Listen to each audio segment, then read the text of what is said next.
ছাত্র আলেমদের সাথে থেকে সব আমল আখলাক ঠিক রাখতে পারলেও হস্তমিথুন ছাড়তে পারি না, এত চেষ্টা করি তাও পারি না। ভাইরা আমার, আমাদের তরুণ ভাইরা অনেকেই ধ্বংসের পথে চলে যাচ্ছে, হারাম গুনাহে লিপ্ত হয়ে যাচ্ছেন, অনেকে বাঁচতে পারছেন না। উপায় কি?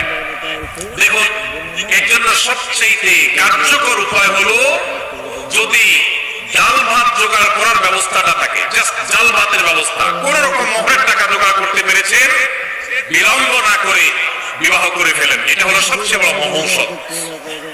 নাম্বার 2, যদি আপনার এই মুহূর্তে বিবাহ করবার মতো শারীরিক আর্থিক সঙ্গতি না থাকে, শারীরিক সঙ্গতি না থাকে, তাহলে সেক্ষেত্রে আপনি এই বদভ্যাস থেকে বাঁচার জন্য নাম্বার 1, যে সমস্ত মোবাইল বা আপনার কম্পিউটার স্ক্রিন থেকে হারাম জিনিস দেখে আপনি হারাম কাজ করেন, সেইগুলো থেকে নিজেকে বিচ্ছিন্ন করে ফেলেন। একটা অপারেশন করতে হবে, নিজের স্মার্টফোনটা বিক্রি করে একটা বাটন ফোন কিনে ফেলান। একটু কষ্ট হবে প্রথম,